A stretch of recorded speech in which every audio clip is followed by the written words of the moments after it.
BBMP gate ಬಿದ್ದು ಬಾಲಕ ಸಾವನ್ನಪ್ಪಿದಂತ ಪ್ರಕರಣಕ್ಕೆ ಸಂಬಂಧಪಟ್ಟಂತೆ ಬಿಬಿಎಂಪಿ ಮುಖ್ಯ ಆಯುಕ್ತರು ಪ್ರತಿಕ್ರಿಯೆಯನ್ನು ಕೊಟ್ಟಿದ್ದಾರೆ.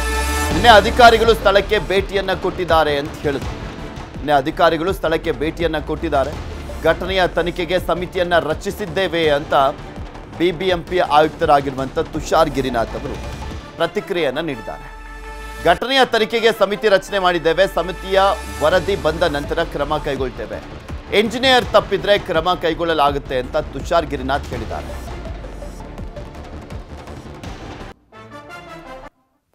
ಅವರು ಒಂದು ರಿಪೋರ್ಟ್ ಕೊಡ್ತಾ ಇದ್ದಾರೆ ಆ ಝೋನಿಂದ. ಬಟ್ ಆ ರಿಪೋರ್ಟ್ಗೆ ಆ ಝೋನ್ನಲ್ಲಿ ಕೆಲಸ ಆಗಿರುವುದರಿಂದ ಅದಕ್ಕೆ ನಾವು ಗಮನದಲ್ಲಿ ಇಟ್ಕೊಂಡು ಇನ್ನೊಂದು ಉನ್ನತ ಮಟ್ಟದ ಚೀಫ್ ಇಂಜಿನಿಯರ್ಸ್ 3 ಮಂದಿದು ಕಮಿಟಿ ಮಾಡಿ ನಮ್ಮ chief engineer senior most chief engineer ಯಾರಿದ್ದಾರೆ ದ ಲೇಕ್ಸ್ನಲ್ಲಿ ಒಂದು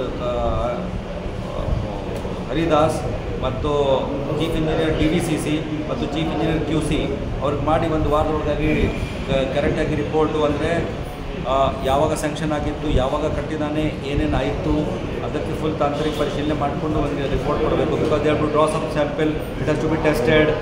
ಆ ಕ್ವಾಲಿಟಿ ಅಶ್ಯೂರೆನ್ಸ್ನು ಅಲ್ಲಿ ಹೋಗಬೇಕು. ಅದಕ್ಕೆ ಒಂದು 3 ಮಂದಿದು ಕಮಿಟಿ ಮಾಡಿ ಒಂದು ವಾರ ಟೈಮ್ ಕೊಟ್ಟಿದ್ದೀನಿ. 30ನೇ ತಾರೀಕು ಆಗ್ತದೆ. ಈಗ ಅದು ಕೂಡ ಕಮಿಟಿ ಮುಂದೆ ಕೊಡಲಿ ಸಾಕ್ಷಿಗಳು.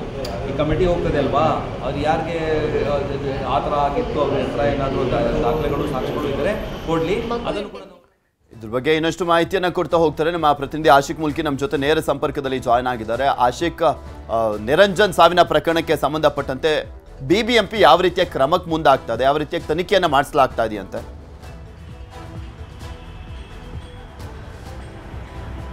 ಪೃಥ್ವಿ, ಬಿಬಿಎಂಪಿ ಗೇಟ್ ಬಿದ್ದು 10 ವರ್ಷದ ಬಾಲಕ ನಿರಂಜನ್ ಸಾವನ್ನಪ್ಪಿದ್ದಾನೆ.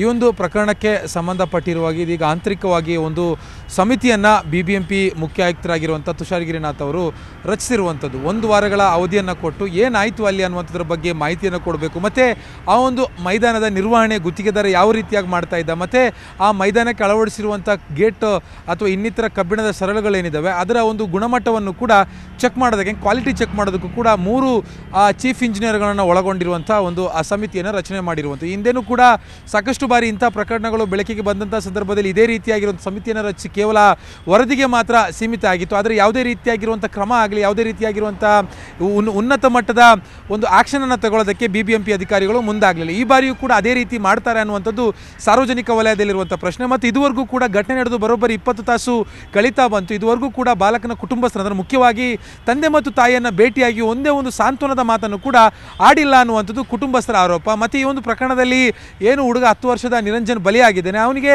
ಯಾವ ರೀತಿಯಾಗಿರುವಂಥ ಪರಿಹಾರವನ್ನು ಕೊಡಬೇಕು ಅನ್ನುವಂಥದ್ದು ಬೆಂಗಳೂರು ನಗರಾಭಿವೃದ್ಧಿ ಸಚಿವರಾಗಿರುವಂಥ DK ಶಿವಕುಮಾರ್ ಅವರು ನಿರ್ಧಾರ ಮಾಡ್ತಾರೆ ಅಂತ ಬಿಬಿಎಂಪಿ ಅಧಿಕಾರಿಗಳು ಕೈ ತೊಳ್ಕೊಂಡಿರುವಂಥದ್ದು.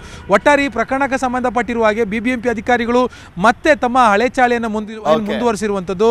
ಯಾವುದೇ ರೀತಿಯಾಗಿರುವಂಥ ಬದಲಾವಣೆಗಳು ಕಾಡ್ತಾ ಇಲ್ಲ. ಅಲ್ಲಿದ್ದ ಲೋಕಲ್ ಆಗಿರುವಂಥ ಅಧಿಕಾರಿಗಳಿರ್ಬೋದು, ಗುತ್ತಿಗೆದಾರರ ಮೇಲೂ ಕೂಡ ಯಾವುದೇ ರೀತಿಯಾಗಿರುವಂಥ ಕ್ರಮ ತೆಗೆದುಕೊಳ್ಳುವಂಥ ರೀತಿ ಕಾಣ್ತಾ ಇಲ್ಲ. ಪೃಥ್ವಿ, ಕನ್ನಡಿಗರ ಮೆಚ್ಚಿನ ನಿಮ್ಮ ನ್ಯೂಸ್ 18 ಕನ್ನಡ ಈಗ ವಾಟ್ಸ್ಆಪ್ನಲ್ಲಿಯೂ ಲಭ್ಯ. ಕರ್ನಾಟಕ ಮತ್ತು ದೇಶ ವಿದೇಶದ 360 ಡಿಗ್ರಿ ಸುದ್ದಿ ವಿವರವನ್ನ ನೀವು ನಿಮ್ಮ ಕೈ ಬೆರಳುಗಳಲ್ಲಿಯೇ ಪಡೆಯೋದಿಕ್ಕೆ ಈ QR ಕೋಡ್ ಅನ್ನು ಸ್ಕ್ಯಾನ್ ಮಾಡಿ. ನಮ್ಮ ಚಾನೆಲ್ ಅನ್ನು ಫಾಲೋ ಮಾಡಿ, ನೋಟಿಫಿಕೇಶನ್ ಆನ್ ಮಾಡಿ.